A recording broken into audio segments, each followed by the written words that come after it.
answer that.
Stick around, or are you just saying hello?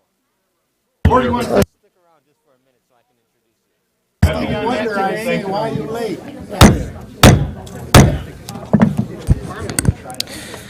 Committee on House Judiciary will come to order. Thank you, Robin. Will the clerk please call the roll? Chairman Kesto. Here. Representatives Lucido. Ready. Heisey. Here. Johnson. Here. Howerlap. Here. Cole. Here. Runstead. Here. Irwin. Here. Robinson. Here. Chang. Here. Guerra. Here. Mr. Chair, you have 11 members present. You have a quorum. Thank you. Would like to just take a quick opportunity. We have a special individual in our committee here. It's Judge Talbot, who's the Chief Judge of the Court of Appeals and also the Court of Claims. Thank you for being here, Judge. We appreciate all you do for the state of Michigan. Thank you. With that, we'll start our testimony on a few of the bills we weren't able to get to. Just a matter of clarity. Last week we ran through the cards a bit quickly. I went back through the committee hearing.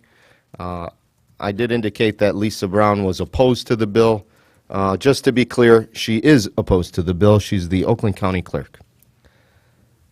We will start our first order of business of taking testimony on 4159, 4160,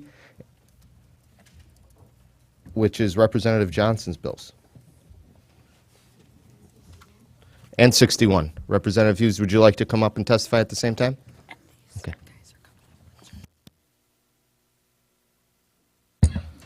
I would also like to call up Jeremy Tripp from Michigan Corrections Organization. Oh, that's a different one? 4159?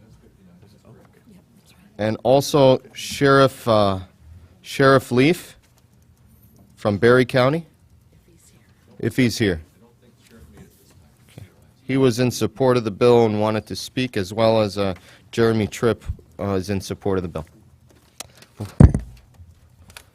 Thank you, Mr. Chair, and if it's all right, we'll start with 4159 and then do the others together. This legislation adds active duty and retired state corrections officers to those who are exempt from pistol-free zones.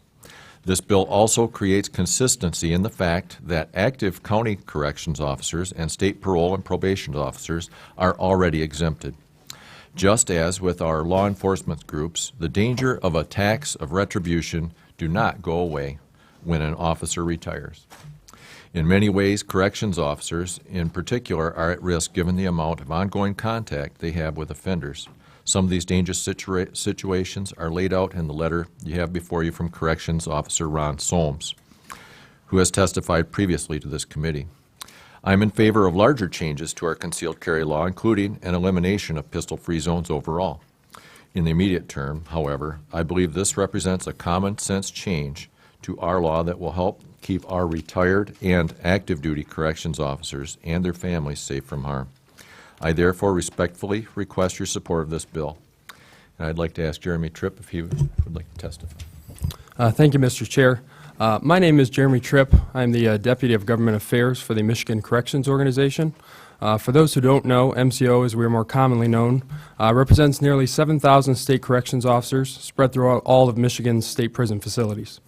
As a police force within a prison, correctional officers are trained to use sound judgment, assess dangerous situations, and engage disruptive and often hostile individuals. While officers act professionally, they are still subject to threats and attacks from both current and former prisoners, both inside and outside the prison walls.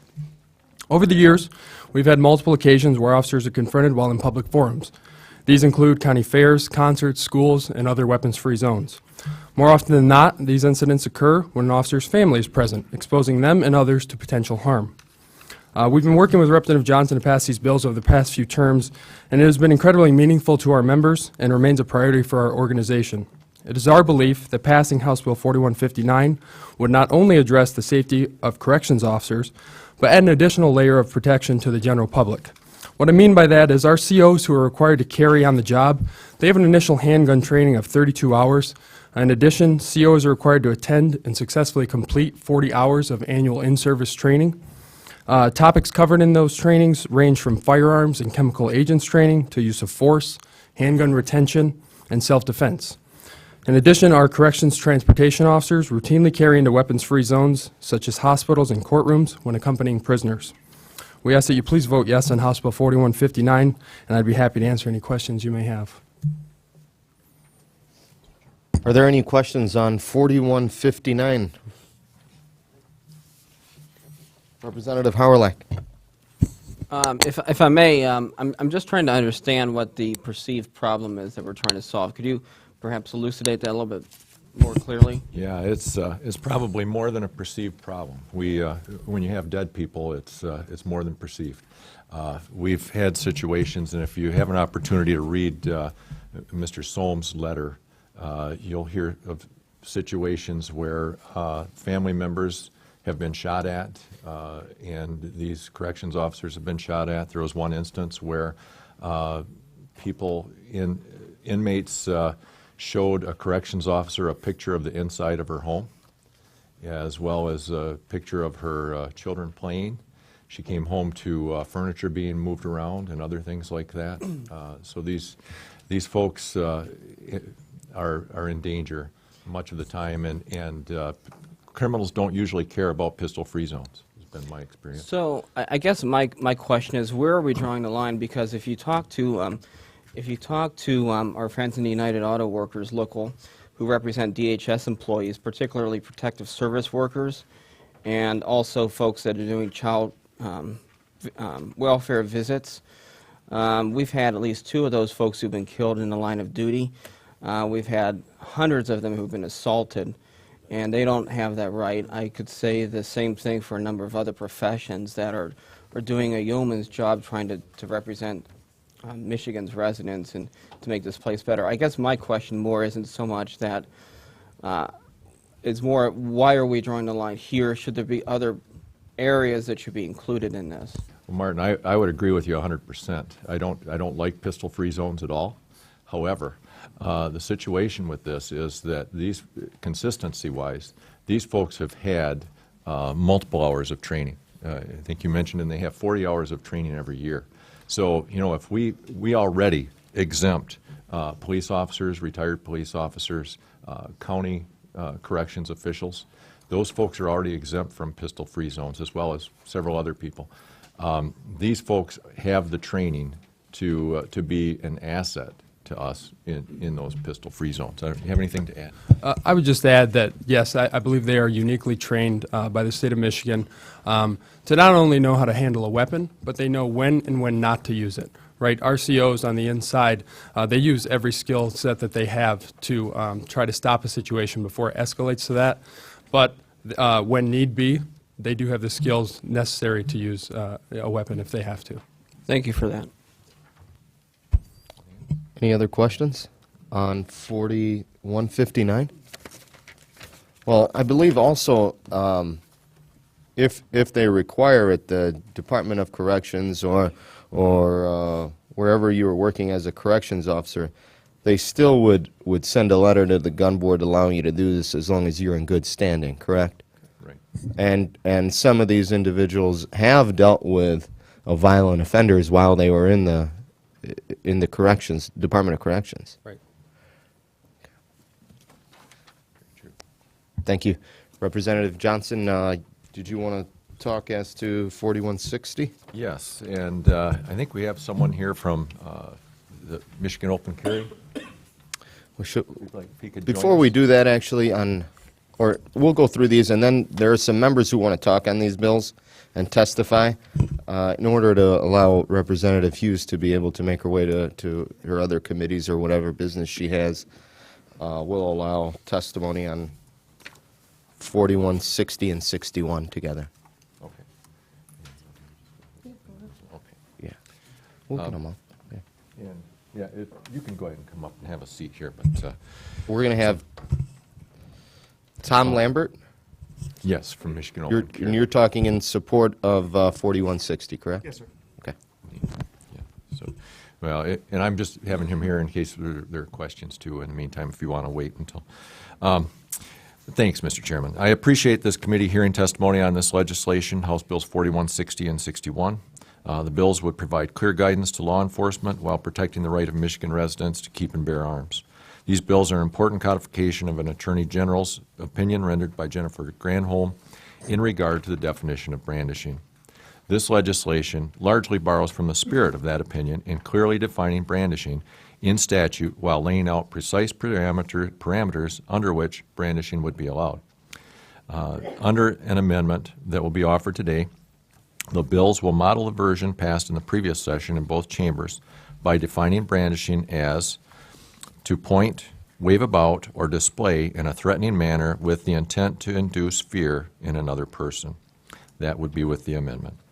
This will help to prevent situations like those we have seen in certain parts of our state where law-abiding citizens have been arrested and detained for carrying a firearm openly on their person. Thank you once again, and I'll now hand off to Rep. Hughes if she has anything to add. Thank you, Representative Hughes, for joining us. Thank you for having me, Mr. Chairman. This is a really simple bill. Basically, Joel Johnson's bill takes out the definition of brandishing, and mine puts in the definition of brandishing. To brandish means to intentionally point, wave about, or display in a threatening manner that would induce fear in a reasonable person. And I believe we have an amendment to reasonable person. And Joel, are you doing? Yeah, we have That an amendment amendment. that we'll bring up when you're ready for that. That's it, Mr. Chairman. Pretty simple. Thank you, Representative Hughes. Thank you, Representative Johnson. Are there any questions to the representatives? The amendment, should we take? It's basically one word Yeah, amendment should be in front of for you. the word reasonable. And, well, yeah, if you've got, Members, if I can address the amendment really quick. The amendment, what it does is it changes where intent is. In the original bill, intent is on display. What the amendment does is it makes sure intent is on inducing fear. It's important that we not target intentional display, but intentional causing of fear. I hope that makes sense. Is there a motion to adopt the amendment? So moved. Motion to adopt the amendment as to 4161 by Vice Chair Lucido. Madam Clerk, if you could take the roll. Chairman Costa. Yes. Representatives Lucido. Yes. Heisey. Yes. Johnson. yes. Howrlack. Yes. Cole. Yes. Runstead. Yes. Irwin. No. Robinson. No. Chang. Yes. Guerra. Yes. Mr. Chair, you have 9 yeas, 2 nays, 0 passes. The amendment is adopted. Thank you, Madam Clerk. So If there are questions to Representative Johnson and Representative Hughes, after adopting the amendment, which takes out the word intentionally from 4161. Questions? Seeing none. Thank you, representatives, for your testimony and your time. Thank you. We need to adopt it or not? Let's go. Let's move these through.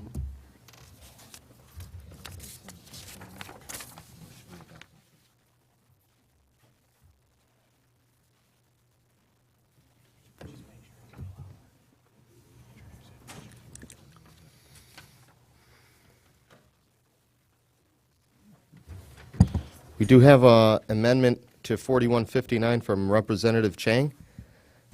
If you want to just give us a quick summary as to that. Thank you, Mr. Chair. So my amendment, I'm not sure if there's a number for the amendment, but basically would amend, and hopefully you all have a copy, would amend page 3 following line 10 to add a public library as one of the areas that would be covered. And so that's really the intent, is to include public libraries. Thank you, Representative. This time I think we should look at, perhaps in the future, comprehensive look at pistol-free zones. But Madam Clerk, if you could take the roll. Is that a motion, Representative Chang? Motion for amendment to 4159? Chairman Kesto. No. Representatives Lucido, No. Heisey. No. Johnson. No. Howerlack. No. Cole. No. Runstead. No. Irwin. Yes. Robinson. Yes. Chang. Yes. Guerra. Yes. Mr. Chair, you have 4 yeas, 7 nays, 0 passes. The amendment is not adopted. Thank you, Madam Clerk. I'm going to call up a few individuals to give some testimony on the bills we just heard from Representative Hughes and Representative Johnson. There are 7 speakers who want to testify, so if you can just be cognizant that there are individuals who want to testify after you. So first we'll have wishing to speak in opposition to 4159, Gregory O'Neill representing himself.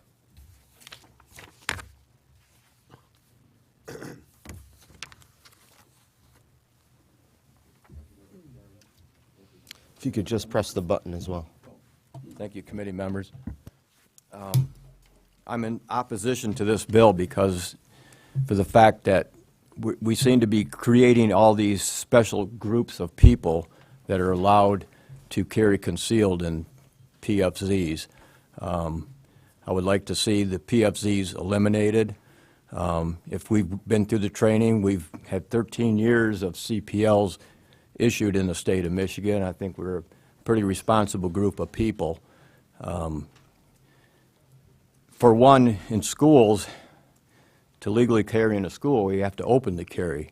It seems that there has been some excitement brought about by this. Wouldn't it be more advantageous to have that person with a CPL conceal carry in a school? I would just like to see the total elimination of pistol-free zones for CPL holders. Thank you. Thank you, Mr. O'Neill. If you want to just stay there, I know you put a card in that you are in support and wanted to speak on 4160 and 4161. So if you want to testify on those for a couple of minutes. Pretty much in favor of to codify into law what brandishing actually means. Jennifer Granholm had a what do you call it, a statement. And if we just get that codified into law, so technically everybody, law enforcement knows exactly what that means. So. Thank you, sir. Wishing to speak in opposition of the bill, time needed is 1 minute. Wayne Groth from the Calhoun County Gun Owners.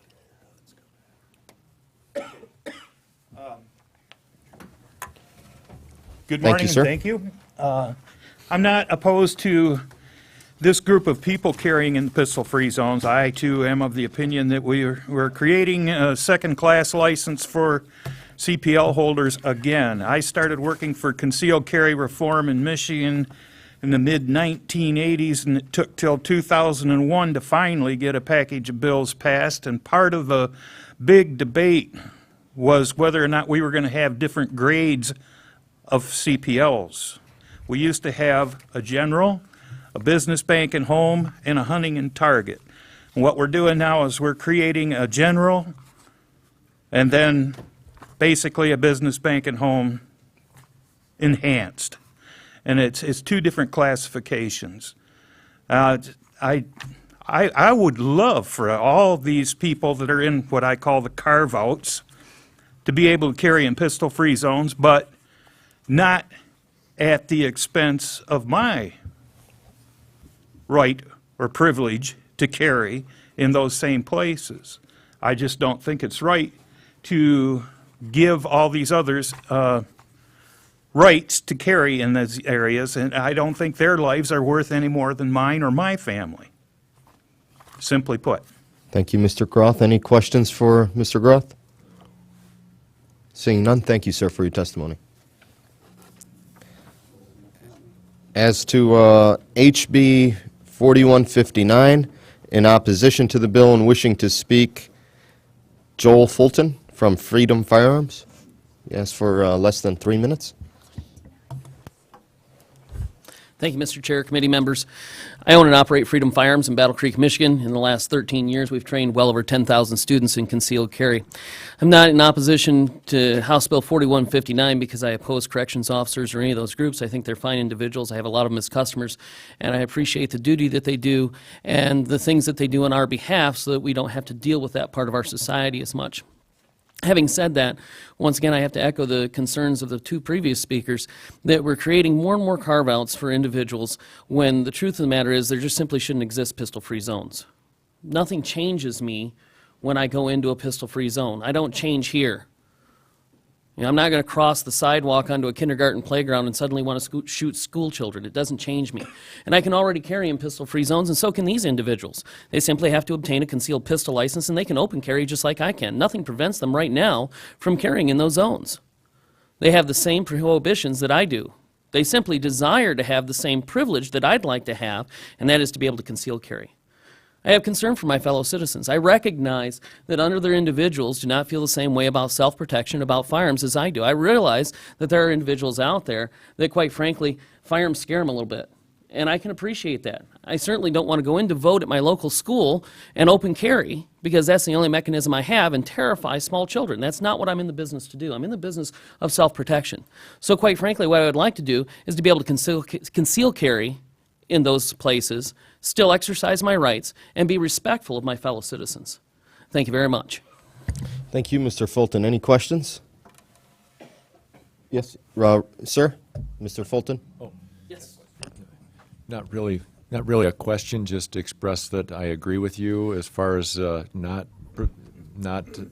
having these pistol-free zones, but we're not there yet, and I hope that this is a step there, but really feel concerned about those who are with criminals every day. I certainly appreciate your testimony in regard to that, and you're also representative up there in one of my favorite counties, and I was glad to see you in the parade at Lake George here a year or so ago, so it was awesome. Thanks a lot. Thank you. Wishing to speak in opposition of 4159, Tom Lambert from Michigan Open Carry.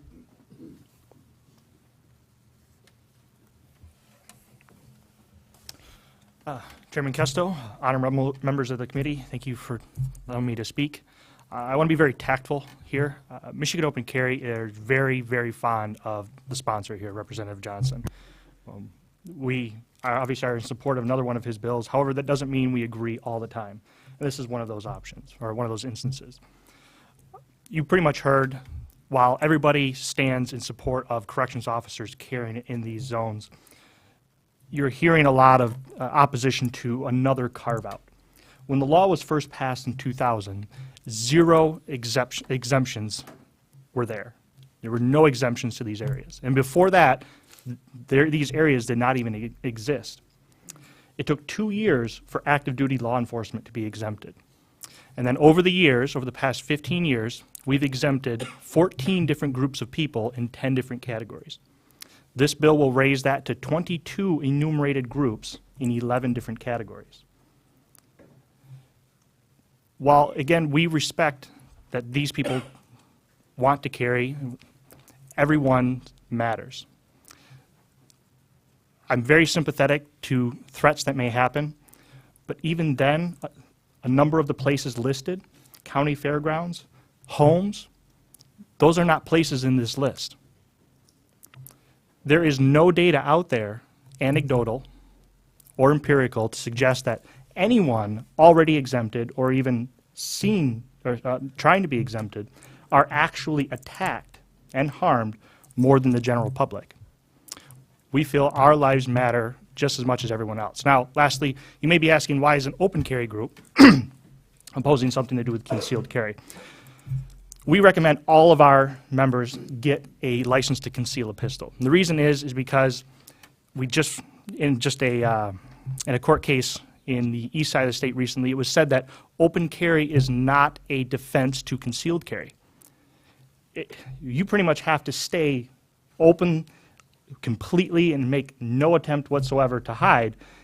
And so what that does is it can create a problem. If somebody may not like what you're doing, an officer may not like what you're doing, they can give you trouble.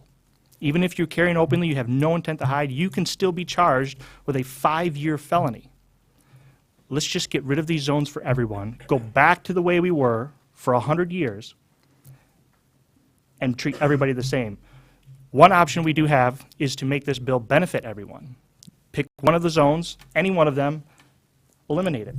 Everyone benefits. Corrections officers get their exemption. Everybody gets a zone eliminated, and we benefit everyone. That is our solution. Thank you for your time. I'm happy to take any questions. Any questions? First off, just as to you recommending your members to get a CPL, I think that that's good advice, because if they do not have one and they get back into a motor vehicle, then they have to take different measures to transport either way. Yep, very true. So, I'm an instructor, instruct our members, and the reason is because there's a very, very steep drop-off if they mess up. That CPL gives them a measure of protection. Right. Now, you also put in a card in support of HB 4160 and 61, which you had made a few comments to. If you just want to, Sure. Did you want to make a couple more comments? Sure. Sure. While I'm right here. As I said, Michigan Open Carry is very big fans of Representative Johnson. Now I get to be a fan of Representative Johnson. I'll try to be quick on this one. I mentioned just a minute ago that not everybody likes the practice of open carry. While the practice is entirely lawful, and this is not disputed, and without open carry, Michigan would not only be in violation of the Second Amendment, we'd be in violation of the Michigan Constitution as well. There are a few, and I do mean few, members of law enforcement that oppose open carry, as well as the public.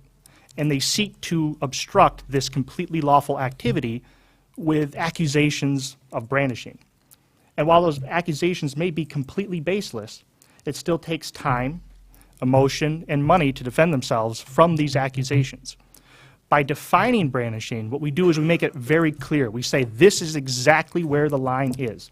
So if you fall outside the line, you're safer. If you fall inside the line, well, that should expedite prosecutions. Those that actually do brandish, those that actually do threaten somebody with their firearm should be prosecuted, and this should help speed that up. And by speed that up, you should read cheaper.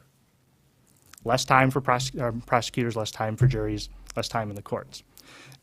This is another one that doesn't just affect those that open carry, it actually affects those that concealed carry as well. Last year, while these bills were working their way through the legislature, we actually had a concealed carrier open his vest up, and while he had zero intent to threaten anyone and he thought his actions were completely harmless, he was nevertheless charged with brandishing. And because he didn't want to take the time and money, it was very expensive to fight that, he ended up giving up his CPL so that he could get the charge of brandishing dropped. We believe this not only helps those lawfully exercising their rights, but also helps those in law enforcement clarify what brandishing is and what brandishing is not. Thank you again for your time. I'm happy to answer any questions. Thank you. Any questions? Representative Robinson. The amendment with intentional, when Yes, you ma'am. clarified that. I believe it passed, the amendment. Yes, ma'am. Am I to understand, I don't have it in front of me, but am I to understand now the specific intent goes to inducing a person, to put a person in fear? Yes, ma'am. Now, if I point a gun at you, or I wave a gun, or I display a gun in a certain aggressive or some way, the only time it's brandishing is when there's a specific intent. The word from Jennifer Granholm's Attorney No, General I'm opinion. asking you because you're the, okay, I know Granholm's thing. That was the definition from Webster. We're talking about specific language now. Okay. And I just want to make sure I understand. There has to be a specific intent when you point the gun, a specific intent when you wave the gun, a specific intent when you display it in some manner to induce fear. Yes, ma'am. Okay, that's And your intent. That's There- what, Some of the stuff you did mention are covered under other statutes. Oh, I like- know Like that, assault. yeah, yeah. Pointing a firearm at somebody would yeah, be assault. felonious assault with intent to commit murder. All I do is point a gun at you, and that's a prima facie case. I understand all that. I'm just talking about this particular one. Because with your language, I support it. So you've won me over. So. Because it helps. As a criminal defense lawyer, it's a beautiful piece of legislation. Okay, well, thank you. I apologize for the confusion. Thank you, Representative Robinson. Take that off my bucket list. We're just having some fun. Any other questions for? None? Thank you. Thank you for your Thanks for time. your testimony. And Joel Fulton, I know you wanted to speak in support of 4160. If you want to take a few minutes there. Thank you. Chairman, committee members, I'll make it quick. I think this is a very important piece of legislation, once again, because it clearly defines this behavior. There are many situations that, once again, I've trained over 10,000 students through my facility in the last 13 years, and invariably we have citizens that have had instances where they've had to utilize their firearms to defend themselves. Utilizing your firearm to defend yourself doesn't always mean having to squeeze the trigger and shoot another individual, thankfully. The problem is when we have those kind of situations, you then have somebody who's got two different sides of the story. You have the person who defended themselves and believes they legitimately defended themselves and had a right to defend themselves against threatened force. And then you have the criminal or the bad guy that's going to tell an entirely different story. And then the prosecutor is faced with having to sort this whole story out. And then brandishing and other such crimes that potentially the law-abiding citizen could be charged with come into play, and the police also have to be charged with facing this. So having this behavior clearly defined makes it much easier for a law-abiding citizen to defend themselves, not have to squeeze the trigger, and yet not still have to be faced with a lengthy prosecution afterwards. So I think this legislation is very, very important to the citizens of our state. Any questions? Any questions for Joel? Thank you, sir, for your Thank you. testimony. There are some individuals who did not wish to speak. Regarding 4160 and 4161 in support of the bill, G.R. Dinius, representing himself. Regarding bills 4159 through 4161 in support of the bill, is it Brady Schickinger? Yeah, we're neutral on 4159 with support of 4160 and 4161. That's the Michigan Coalition for Responsible Gun Owners. Michigan Coalition for Responsible Gun Owners is in support of 4160 and 4161 and is neutral on 4159. Thank you. Regarding Bill 4160 and 4161 in support of the bill, Dakota Moore from the NRA. Regarding Bill 4159, opposed to the bill is G.R. Dinius. Am I saying that right? Thank you.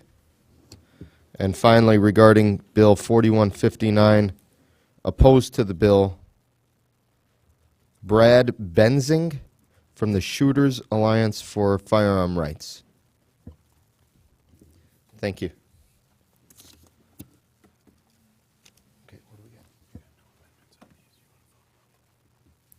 Now we will vote out the bills that we took testimony on last week and today.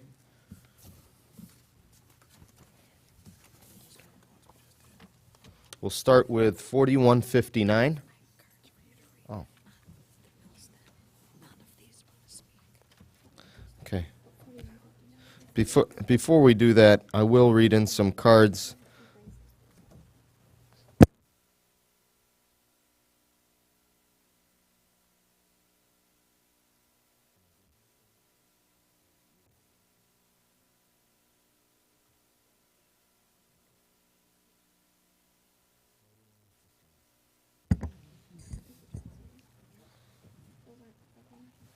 Is there a motion?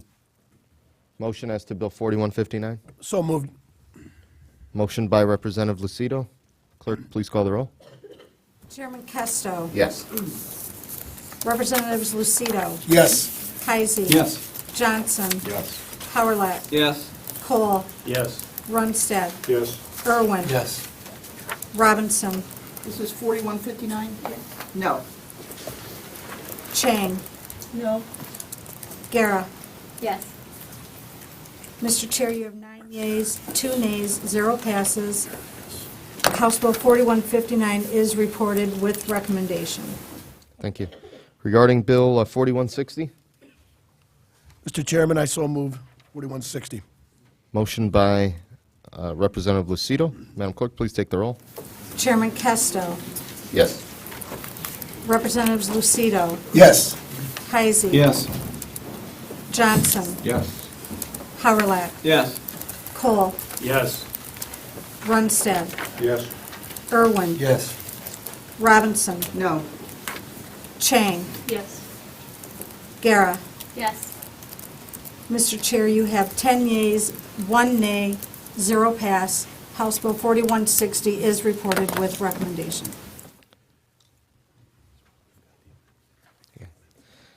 Do we have a motion on HB 4161 as amended? So moved, Mr. Chairman. Thank you, Representative Lucido. Motion by Representative Lucido. Madam Clerk, please take the roll.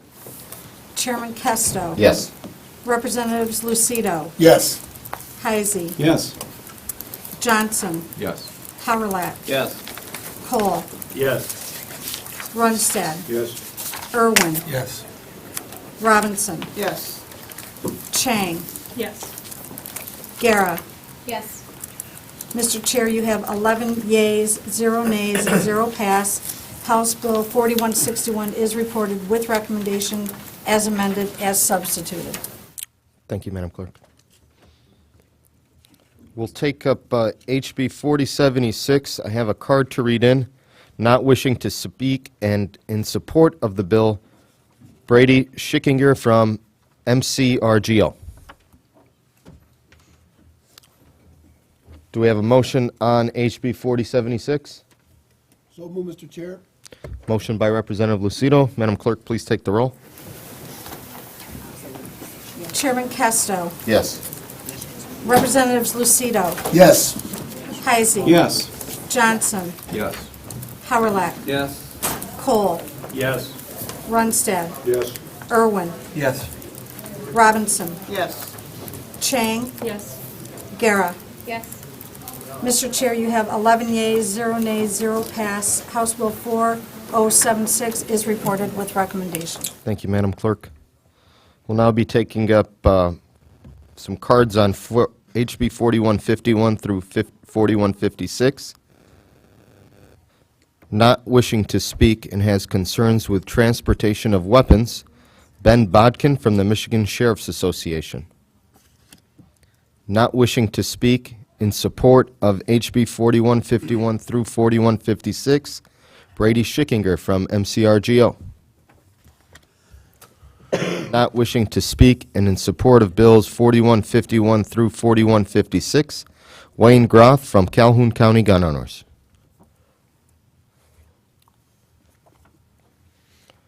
Do we have a motion for HB 4151? Mr. Chairman, I'd like to do it all in order. 4151 through 4156. I moved at all of these House bills. We'll take one at a time, Representative, 4151, I moved to, for a vote. yeah, for vote. Madam Clerk, please take the roll. Chairman Kesto. Yes. Representatives Lucido. Yes. Heisey. Yes. Johnson. Yes. Howrlack. Yes. Cole. Yes. Runstead. Yes. Irwin. No. Robinson. No. Chang. No. Gara. Yes. Mr. Chair, you have 8 yeas, 3 nays, 0 pass. House Bill 4151 is reported with recommendation. Thank you, Madam Clerk. We'll take up HB 4152. Motion made by Representative Heisey. Madam Clerk, please take the roll. Chairman Kesto. Yes. Representatives Lucido. Yes. Heisey. Yes. Johnson. Yes. Howrlack. Yes. Cole. Yes. Runstead. Yes. Irwin. No. Robinson. No. Chang. No. Gara. Yes. Mr. Chair, you have 8 yeas, 3 nays, 0 pass. House Bill 4152 is reported with recommendation. Thank you, Madam Clerk. It's to HB 4153. Do we have a motion? So moved, Mr. Chair. Thank you, Madam Clerk. Motion by Representative Lucido. Please take the roll. Chairman Kesto. Yes. Representatives Lucido. Yes. Heisey. Yes. Johnson. Yes. Howrlack. Yes. Cole. Yes. Runstead. Yes. Irwin. No. Robinson. No. Chang. No. Gara. Yes. Mr. Chair, you have 8 yeas, 3 nays, 0 pass. House Bill 4153 is reported with recommendation. We have a motion by Representative Runstead to take up HB 4154. Madam Clerk, please take the roll. Chairman Kesto. Yes. Representatives Lucido. Yes. Heisey. Yes. Johnson. Yes. Howrlack. Yes. Cole. Yes. Runstead. Yes. Irwin. No. Robinson. No. Chang. No. Gara. Yes. Mr. Chair, you have 8 yeas, 3 nays, 0 pass. House Bill 4154 is reported with recommendation. We have some amendments on HB 4155. Representative Irwin, brief. Thank you, Mr. Chair. This amendment is a very, very short one. It amends page 10, line 10, after gun by striking out the balance of the subdivision and inserting a period. The practical effect of that is that this would ensure that on school grounds, these types of weapons would still be prohibited. So it has the practical effect of prohibiting these types of weapons on school grounds. Do we have a motion? That's a motion. Thank you. Madam Clerk, please take the roll. Chairman Kesto. Yes. Representatives Lucido. Yes. Heisey. Yes. Johnson. Yes. Howrlack. Yes. Cole. Yes. Runstead. Yes. Irwin. Yes. Robinson. No. Chang. Yes. Gara. Yes. Mr. Chair, you have 10 yeas, 1 nay, 0 pass. The amendment is adopted. Thank you, Madam Clerk. I have 3 other amendments. Representative Guerra. Thank you, Mr. Chair. I'm not sure which order that these are in, but the first one I'll go with is amend page 10, line 18 after firearm by inserting pneumatic gun. The reason I propose this amendment because it aims to make illegal the use of pneumatic guns in furtherance of a civil disturbance. So we've already established that pneumatic guns can cause death or serious bodily harm, but by amending MCL 750 with this bill, we actually leave out pneumatic guns, which should be included because the person is already engaged in dangerous and unlawful activity, and thus should be prohibited from carrying a non-lethal weapon that could be confused as a lethal weapon by an officer. Do we have a motion? Yes. Madam Clerk, please take the roll. Chairman Kesto. No. Representatives Lucido. No. Heisey. No. Johnson. No. Howrlack. No. Cole. No. Runstead. No. Irwin. Yes. Robinson. No. Chang. Yes. Gara. Yes. Mr. Chair, you have 3 yeas, 8 nays, 0 pass. The amendment is not adopted. Thank you, Madam Clerk. Representative Guerra, you have another amendment? Yes, thank you, Mr. Chair. The next one begins with amending page 5, line 23. This amendment aims to remove the distinction of pneumatic guns that are designed and manufactured to cause serious bodily harm or death. The reason being that I believe this distinction will prove unclear for law enforcement officers and thus make it more difficult to enforce. Do we have a motion? Yes. Madam Clerk, please take the roll. Chairman Kesto. No. Representatives Lucido. No. Heisey. No. Johnson. No. Howerlack. No. Cole. No. Runstead. No. Irwin. Yes. Robinson. No. Chang. Yes. Gara. Yes. Mr. Chair, you have 3 yeas, 8 nays, 0 pass. The amendment is not adopted. Thank you. Representative Kara, Thank one you, more? Mr. Chair. Finally, this amendment aims to criminalize what was once considered a crime in the prior definition of firearm. So because we're changing that definition of firearm to exclude pneumatic guns are also being excluded from felons having access to these guns, which obviously we don't want felons having access to these guns. Do we have a motion? Yes. Madam Clerk, please take the roll. Chairman Kesto. No. Representatives Lucido. No. Heisey. No. Johnson. No. Howerlack. No. Cole. No. Runstead. No. Irwin. Yes. Robinson. No. Chang. Yes. Gara. Yes. Mr. Chair, you have 3 yeas, 8 nays, 0 passed. The amendment is not adopted. Thank you, Madam Clerk. We have a motion by Representative Cole to vote out HB 4155 as amended. Madam Clerk, please take the roll. Chairman Kesto. Yes. Representatives Lucido. Yes. Heisey. Yes. Johnson. Yes. Howerlack. Yes. Cole. Yes. Runstead. Yes. Irwin. No. Robinson. No. Chang. No. Gara. No. Mr. Chair, you have 7 yeas, 4 nays, 0 pass. House Bill 4151 is reported with 4155 is reported with recommendation as amended as substituted. Thank you, Madam Clerk. We have a motion from Representative Johnson to vote out HB 4156. Madam Clerk, please take the roll.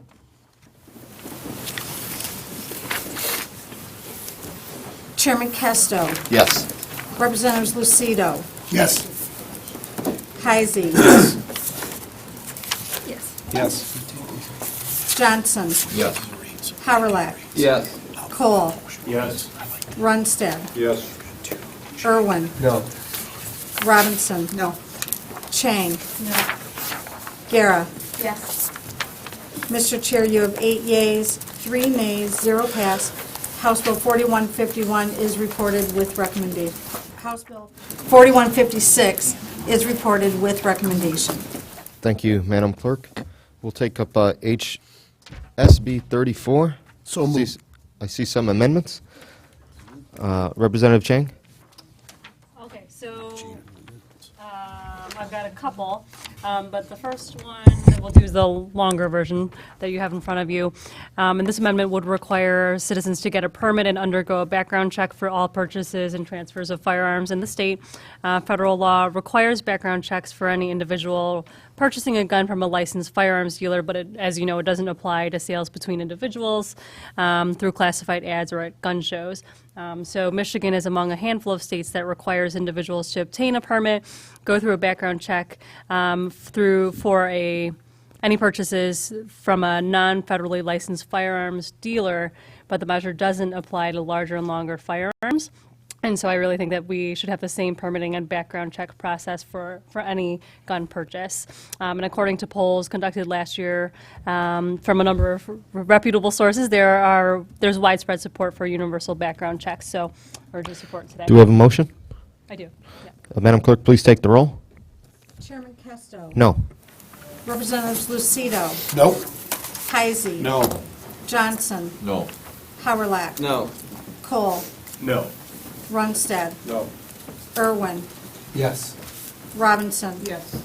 Chang. Yes. Gara. Yes. Mr. Chair, you have 4 yeas, 7 nays, 0 pass. The amendment is not adopted.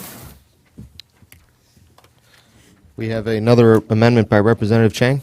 I do, thank you. So this one is much shorter and basically similar to my previous amendment to another bill, adds public libraries to the protected areas. We have a motion. Oh, yes. Madam Clerk, please take the roll. Chairman Kesto. No. Representatives Lucido, Nope. Heisey, No. Johnson, No. Howerlag, No. Cole, No. Runstead, No. Irwin, Yes. Robinson, Yes. Chang, Yes.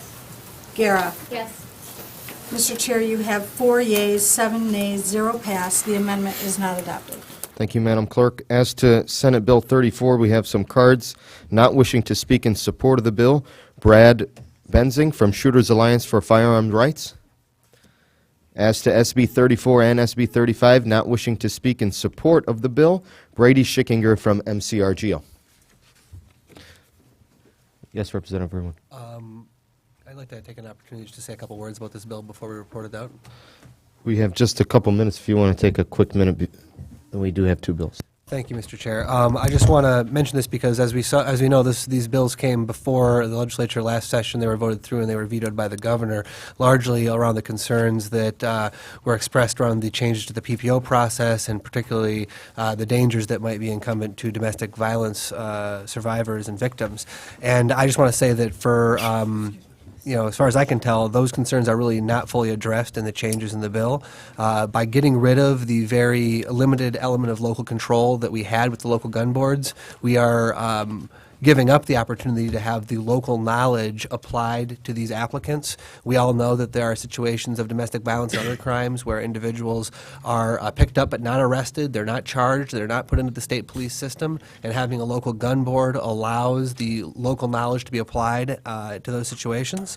We also know that the mental health aspect of this bill, where we say that we don't allow these firearms to get into the hands of people who are severely mentally ill, but this is all based on self-reporting. And once again, having a local gun board there will allow the local knowledge to be applied to these types of decisions and apply a very limited check and balance. And finally, I'll just say that these types of discretionary denials that these local gun boards were doing represents a tiny, tiny, tiny portion of the number of people who've applied for these types of permits. So we're talking about a solution in search of a problem, and we're talking about giving up the opportunity to use local knowledge to prevent firearms from getting it in the hands of people that our local law enforcement officials know have a history of violence or mental illness. So that's why I'm going to oppose this bill. Thank you, Vice Chair Irwin. I believe many of the concerns were addressed through the substitute, through Senator Green's work, and through the individuals who were involved in the process of drafting the legislation. Thank you, but we're going to take a vote on these bills and move it as to, we have a little bit of time left. So there's a motion by Vice Chair Lucido to SB 34 as substituted last week. Madam Clerk, please take the roll. Chairman Kesto. Yes. Representatives Lucido, Yes. Heisey. Yes. Johnson. Yes. Howerlag, Yes. Cole, Yes. Runstead, Yes. Irwin, No. Robinson. No. Chang, No. Gara. Pass. Mr. Chair, you have 7 yeas, 3 nays, 1 pass. Senate Bill 34 is reported with recommendation as substituted. Thank you. There's a motion to vote out SB 35 by Representative Lucido. Madam Clerk, please take the roll. Chairman Kesto. Yes. Representatives Lucido, Yes. Heisey. Yes. Johnson. Yes. Howerlag, Yes. Cole, Yes. Runstead, Yes. Irwin, No. Robinson. No. Chang, No. Gara. Pass.